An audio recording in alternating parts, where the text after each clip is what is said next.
I told that bitch I count my cash. Bitch, get out my face. Alright, so right now we're gonna be watching The Dark Business of Adin Ross. No, I came across this video and I wanna watch it with y'all. Bro, it's crazy. Like, it shows everything how Adin Ross became like filthy rich. Just like that. And he does like some bad things. I'm not gonna lie, but look, let's go ahead and watch it. We're gonna start. Alright, ready? 3, 2, 1, lock in. Almost always one name that comes up first. Adin Ross. Adin Ross is interesting because on one hand, he's top 1% successful. But on the other, this is how the internet describes it. The Adin Ross is a goddamn idiot. Scumbag. Laughing stock, hypocritical, stupid, racist, and misogynistic far-right streamer, Adin. What did Adin Ross do to get... Yo, what did Adin Ross do to get called a sexually assaulter, misogynist, whatever that is, bro? He didn't even do all that. Let's be real. To start off the interview, I guess the first question we would have for you is, would you say that online you're hated? Damn! Adin has built an empire on being the bad guy. Why? Controversy sells. And he's right, it pays to be the villain. I don't give a fuck. But when you wear a mask for profit long enough, you eventually forget how to take it off. So what's the most true and authentic version of Adin Ross? Well, I've come to realize that the answer to that question is a bit more complicated than you'd think. To understand Adin Ross, we need to go back to before the controversial rise. Back to when he was just starting to figure out something far more simple. How to get people's attention. Adin grew up in Boca Raton, Florida, at least until his parents' divorce scattered his childhood across the country. One year he was the new kid in New York, the next in California, then eventually back to Florida again. Why he look like James Charles, bro? I swear this guy look like James Charles, bro. Am I tripping, bro? If I get 50,000 followers on Vine... But constantly restarting life like that forced Adin to adapt fast. He had to figure out new social dynamics and find new friend groups over and over again. He learned quickly that the easiest way to fit in was to become a mirror, to read the room, make people laugh, and give them exactly the version of him they wanted to see. When you were bouncing around from school to school, do you think that that helped you, like, become the perfect streamer? Like, you figured out how to entertain? I think, yes. I think being socially uncomfortable, being thrown into the deep end of the pool, you know, it makes you, you know, it really, really does. You see, Adin started off as a kid who was forced to learn how to fit in, and in the process, he accidentally trained himself for the perfect job. When he started streaming NBA 2K from his bedroom, that same survival instinct from school kicked in. He'd read the chat and adjust his personality in real time to give the viewers exactly what they wanted. And that was the secret weapon that took him from a no-name 2K streamer to the face of Twitch in under a year.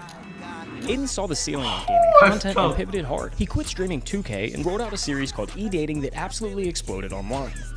But what made Adin Ross a household name was his streams with rappers. Think of these streams like a late-night talk show. If the host was 20 years old, totally unprepared and openly flirting with the guests. How big is your dick? Big enough.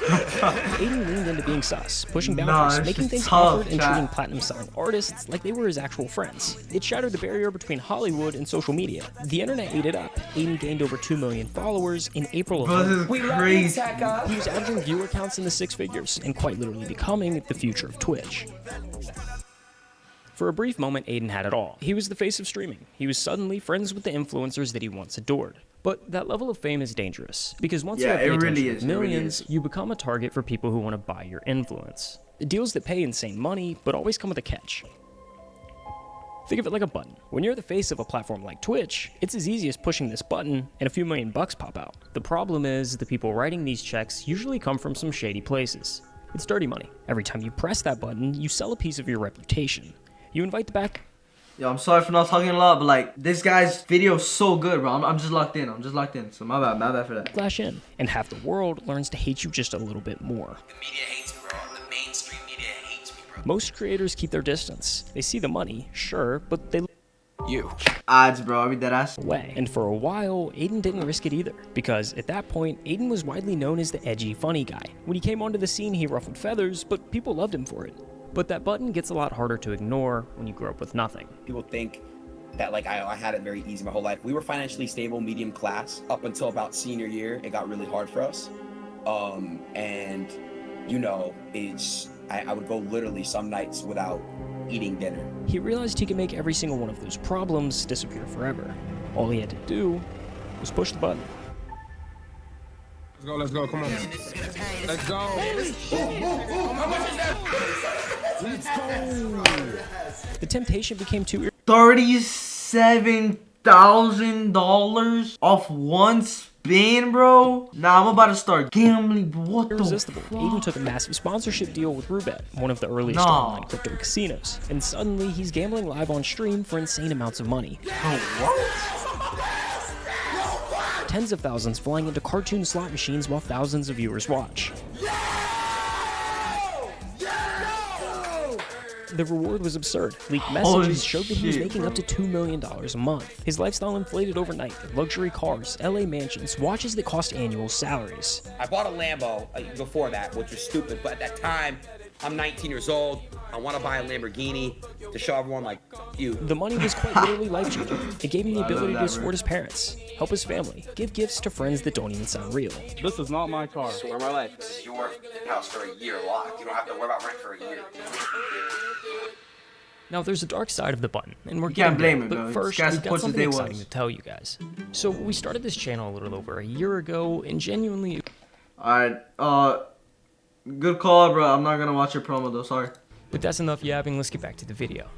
Okay, so you blew up super quick, and then you were like pretty well loved at that point. You were edgy, you were a little sus, but everybody seemed to like you a lot. Towards the end of 2021, things kind of seemed to shift.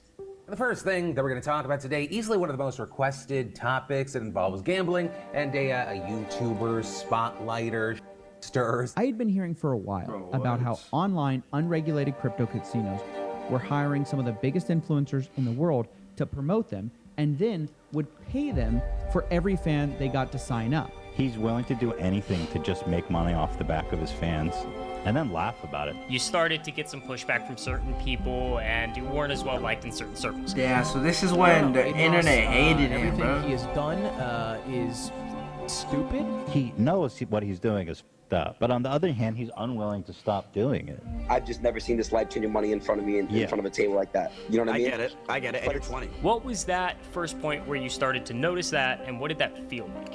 The hate gets to me, I'm not gonna lie, because the hate's different now. It's just like, a lot of people watch me, they don't even like me. It's weird. I honestly, at that point, was like, as long as my friends and me are having fun, making good content, and my community's happy, I didn't really care at that point. Most creators would panic here. They would apologize, pivot to safe content, and try to win the internet back. But for whatever reason, the backlash did the exact opposite for Adin. For me, I kind of liked it. I liked kind of being, you know, not liked by the mainstream crowd. You know? I want to stop right here, bro. I love what he just said. I'm a hated person, right? Everybody hates me for liking Tsunami, right? I like being the villain, bro. I like being hated. I like being a hated person. You know what I'm saying? I just love things like that. Me and Adin got it, bro. We got it. Yeah. Quit now, and I will respect you. Can't quit now. Then I think then you're turning your head and making blood money. This was a defining moment for Adin, because he realized being the villain paid better than being the hero, so he doubled down.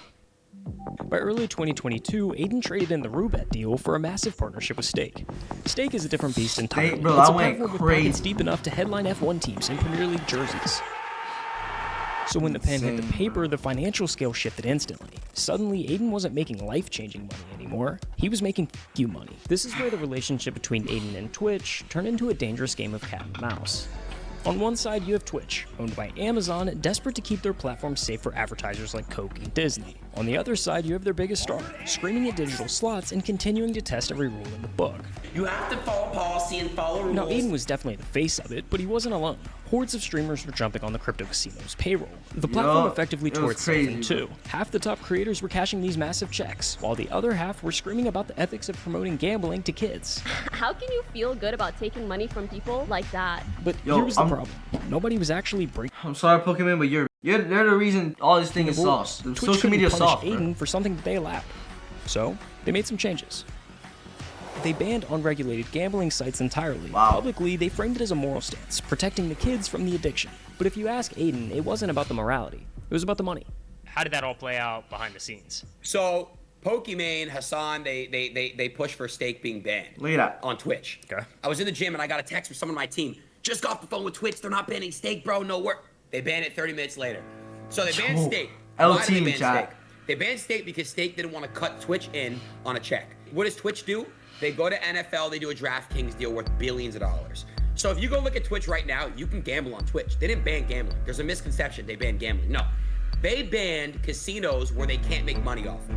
They are currently monetizing off gambling right now. Twitch cut off Adin's gravy train, so he had to pivot, but he didn't go back to gaming, and he wasn't all that into the rapper streams either. So he reached out to the one guest that nobody else dared to touch. I see you all over everywhere. You're like the #1 Oh my person God. right now. You know, Andrew Tate right here. This is one Andrew Tate. Yeah, I conquered the internet. The internet is mine, all of it.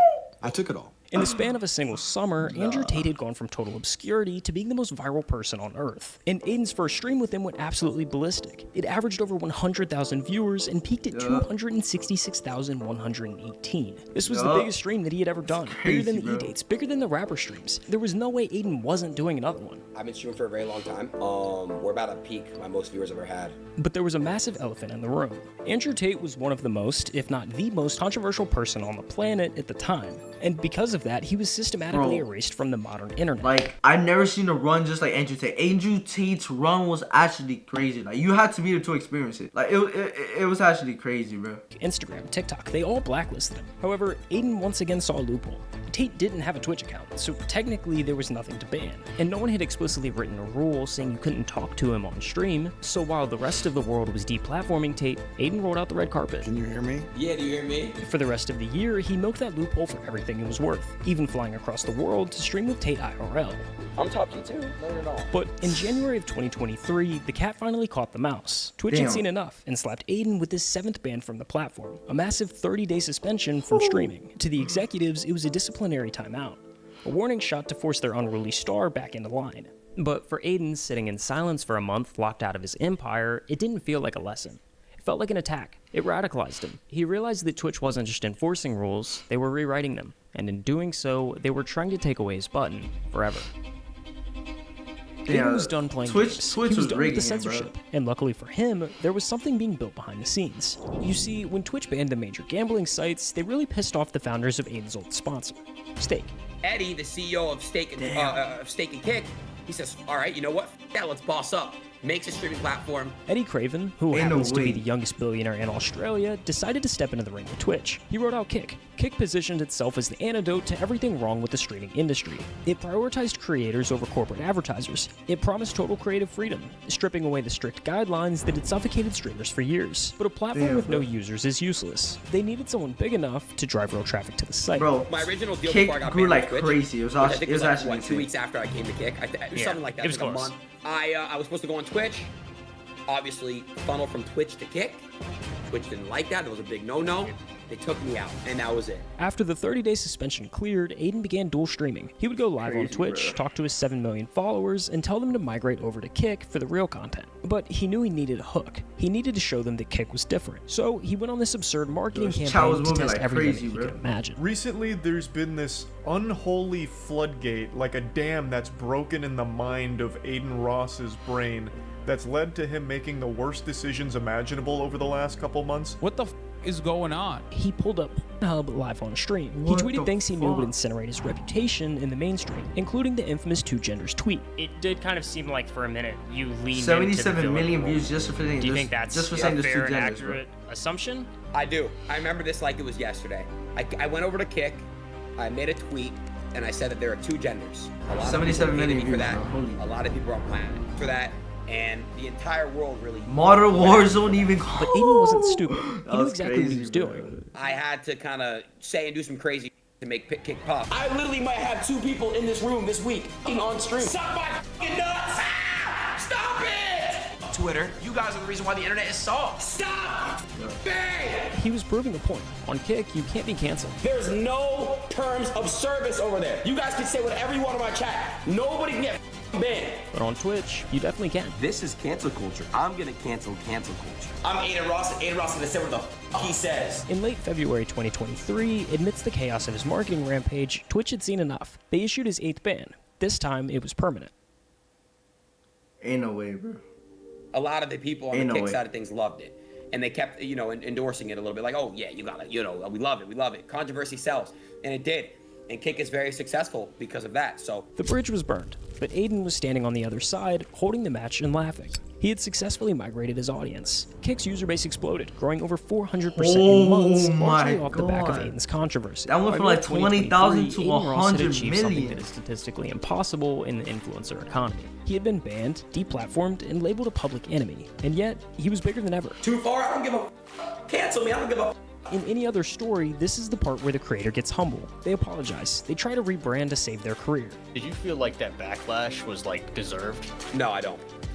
I think that the things I say and the things I do is what 90-something% of the streamers and the online people say off camera and do off camera. He realized that on Kick, there were no referees. He had equity, he had a contract, and most importantly, he had an audience that followed him because of the chaos, not in spite of it. He was technically uncancelable. So instead of pivoting to safety, he started treating real life like a side quest. He launched a boxing promotion company cleverly named Brand Risk. He saw the massive numbers in influencer fighting and decided he wanted to own his own league. Netflix most valuable promotions, Jake Paul versus Mike Tyson mega event, makes history with over 108 million live global viewers. This was his crack at trying to build a billion-dollar business that could outlast his streaming career. I launched a brand. My Brand Risk brand. Yeah.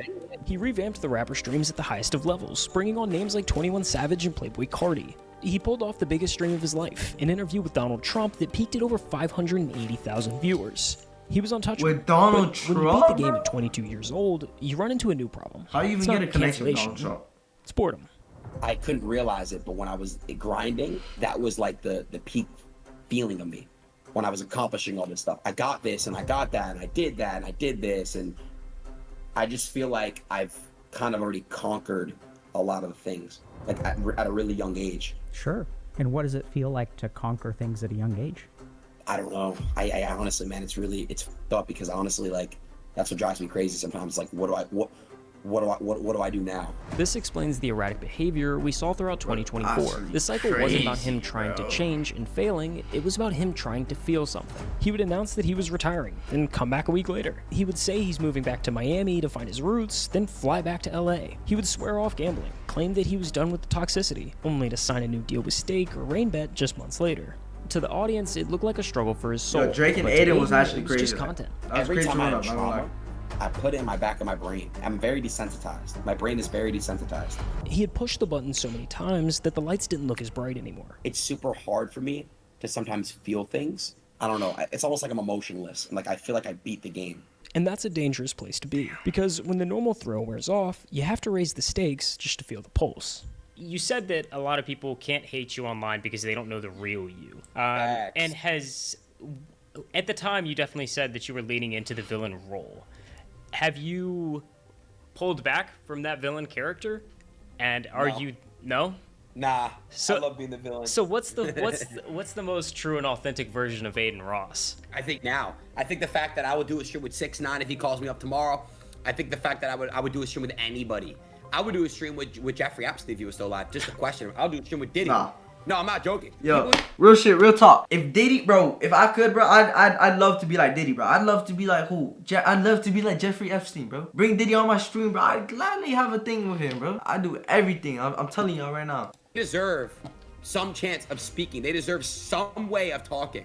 That's where it needs to head. I don't have to like you, but I think everyone deserves their voice. And that's my whole stance on that. As of today, the machine is still running. Adin Ross proved that you can build an empire on controversy. He proved that if you bring enough eyes and enough money, the rules don't apply to you. But the victory looks a lot like a trap. He's admitted openly that he feels like a puppet, a slave to the entertainment. He feeds the chat the chaos they crave because he's terrified that if he stops, the screen goes black. It's like people know me when they see me, but they don't know me. People just will look at me as like I'm like this puppet, this entertainment puppet. Whatever you guys want, bro. I'll do GTRP. I don't care. I'm a slave to you guys, bro. What do you guys want, bro? I'm a slave. I don't care, bro. I'm a puppet. Whether you love him or you hate him, it's hard to deny that Adin Ross changed streaming forever. He shattered the corporate safety of Twitch and ushered in a new era of raw, unfiltered, and often dangerous content. He built a button that prints money. But the thing about the button is once you start pressing it, it's almost impossible to stop. Damn. If you made it this far in the video, I just wanted to say thanks for watching. At the time of recording this, we're at 95,580 subscribers, and we're trying... Yo, matter of fact, I'm at 93,000 subscribers. You know, if you guys can help me, maybe hit a little subscribe button on my YouTube. We could get to 100K, bro, you know what I'm saying? But yeah, thank you, everybody, for watching the video. You know, this is gonna be the end of the video, obviously. Yo, two-way Cruzitos out, and I love every single one of y'all. Hey, keep your head up, bro. Love y'all.